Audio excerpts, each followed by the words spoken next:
Queridos hermanos, queridas hermanas, Dios los bendiga.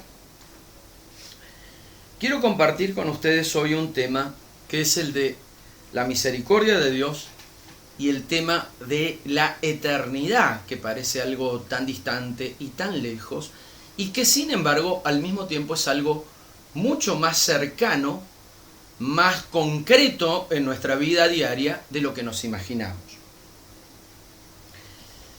Quiero compartir con ustedes el texto de Mateo 25, 31 al 46. Cuando el Hijo del Hombre venga en su gloria, rodeado de todos sus ángeles, se sentará en el trono de gloria que es suyo. Todas las naciones serán llevadas a su presencia, y separará a unos de otros, igual que el pastor separa las ovejas de los chivos. Colocará a las ovejas a su derecha y a los chivos a su izquierda. Entonces el rey dirá a los que están a su derecha: vengan, benditos de mi Padre, y tomen posesión del reino que ha sido preparado para ustedes desde el principio del mundo. Porque tuve hambre y ustedes me dieron de comer. Tuve sed y ustedes me dieron de beber. Fui forastero y me recibieron en su casa. Anduve sin ropas y me vistieron. Estuve enfermo y fueron a visitarme. Estuve en la cárcel y me fueron a ver. Entonces los justos dirán: Señor, cuando te vimos hambriento y te dimos de comer, o sediento y te dimos de beber? Cuando te vimos forastero y te recibimos, o sin ropa y te vestimos? Cuando te vimos enfermo o en la cárcel y fuimos a verte? El rey responderá: en verdad les digo que cuando lo hicieron con alguno de los más pequeños de estos mis hermanos, me lo hicieron a mí. Dirán después a los que estén a la izquierda: malditos, aléjense de mí y vayan al fuego eterno que ha sido preparado para el diablo y sus ángeles. Porque tuve hambre y ustedes no me dieron de comer, tuve sed y no me dieron de beber, era forastero y no me recibieron en su casa, estaba sin ropa y no me vistieron, estuve enfermo y encarcelado y no me visitaron. Estos preguntarán también: Señor, ¿cuándo te vimos hambriento o sediento, desnudo o forastero, enfermo o encarcelado y no te ayudamos? El rey les responderá: en verdad les digo, siempre que no lo hicieron con alguno de estos más pequeños, ustedes dejaron de hacérmelo a mí. Y estos irán al suplicio eterno y los buenos a la vida eterna. Palabra de Dios. Hermanos, hermanas, las Sagradas Escrituras hablan de la existencia de una vida después de la muerte. Lo llamamos normalmente la eternidad. No obstante, yo creo que tenemos que empezar por cambiar la imagen que nosotros tenemos del cielo por una imagen menos infantil, menos caricaturesca, y lo mismo con lo que es el infierno. Básicamente por esto, digo, cuando pensamos en el cielo, muchas veces la tentación, ¿cuál es? Pensar en un cielo donde estamos sentados en una nube tocando el arpa gloriosamente por toda la eternidad. Y realmente eso es una caricatura, es una imaginación y no corresponde al sentido de esta palabra que acabamos de escuchar, porque básicamente el cielo no es otra cosa sino la eterna comunión con Dios y con los hermanos.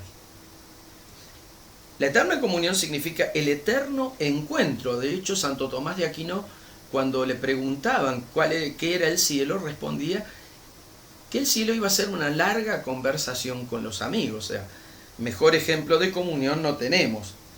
Sin embargo, nosotros muchas veces, cristianos y de distintas denominaciones, insistimos en imaginarnos el cielo como un lugar donde pasaremos eternamente tocando el arpa.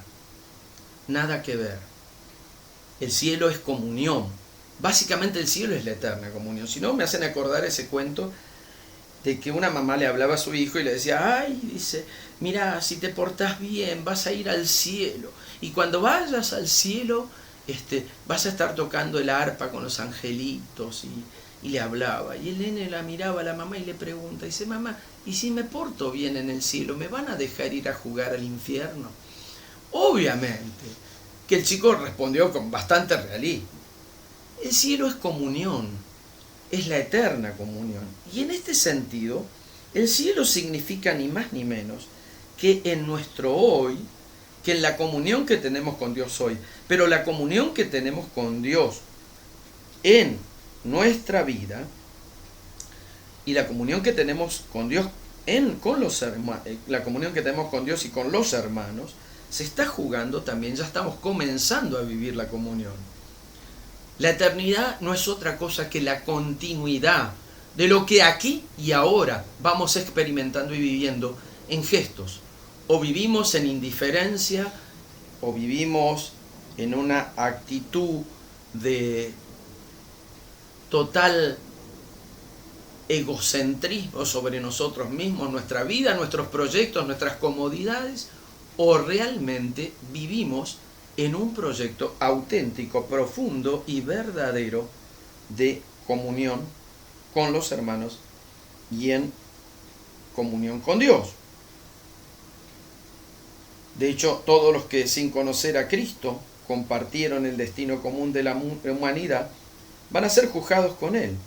Y en realidad Él nunca los abandonó, sino que se puso a su lado y puso al lado suyo esos pequeños que son sus hermanos, que son los representantes de Jesús en su vida.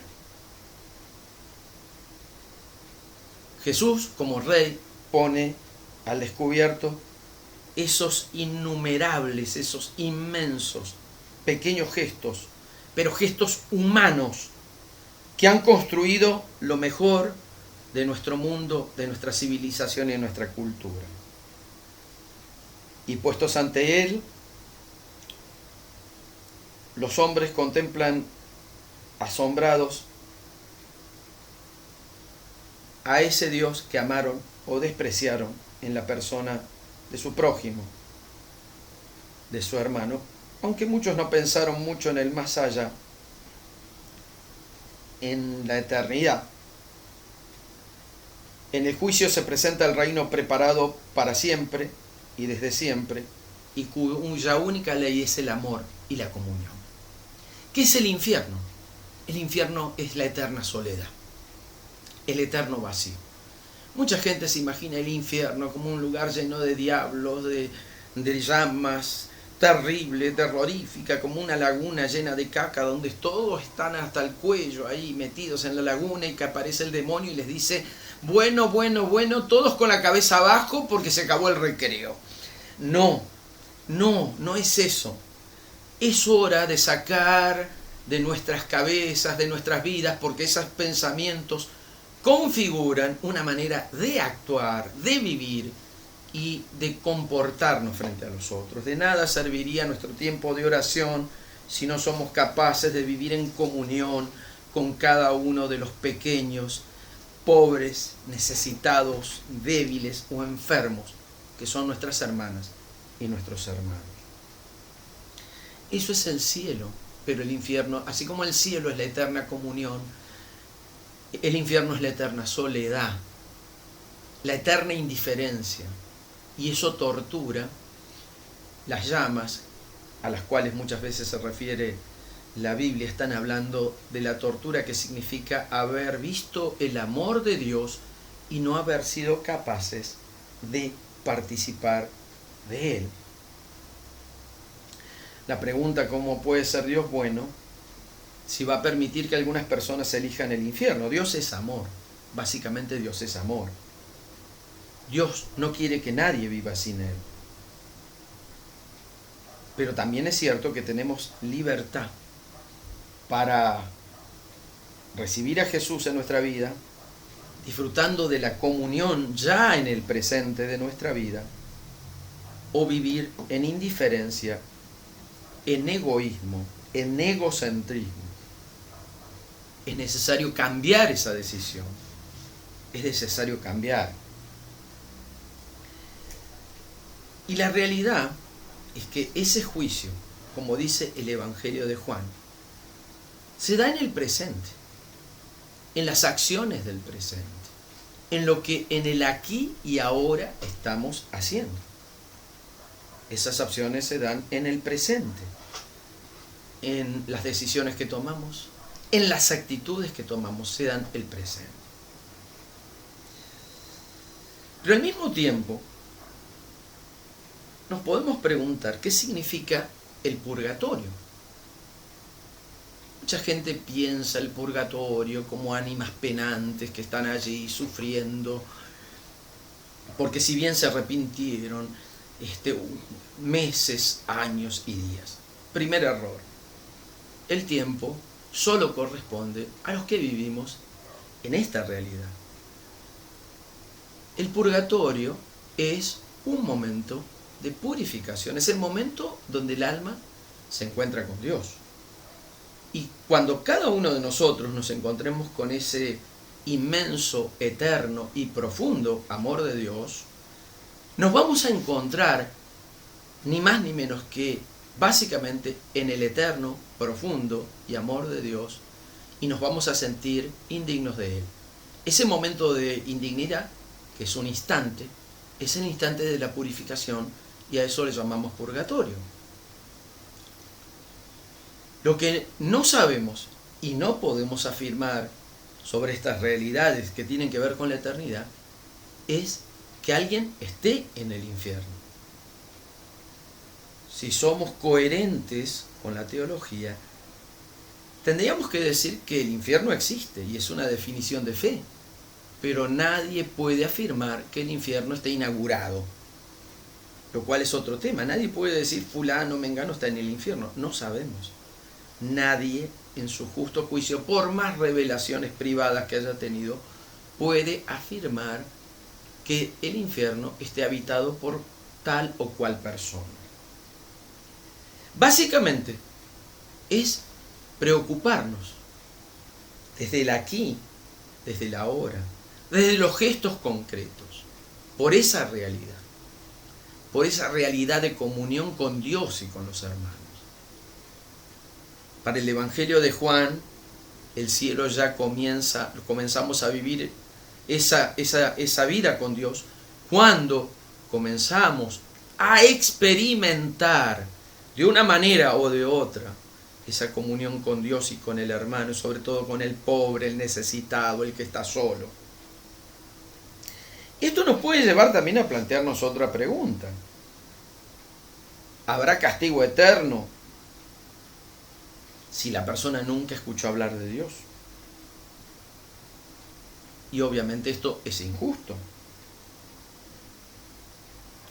Para el no creyente, para el que no ha conocido a Dios, evidentemente a Dios le ha dado lo necesario para que viviendo en rectitud de conciencia, obrando en generosidad, en fraternidad, en humanidad, en solidaridad, ese hermano, esa hermana, llegue a la presencia de Dios.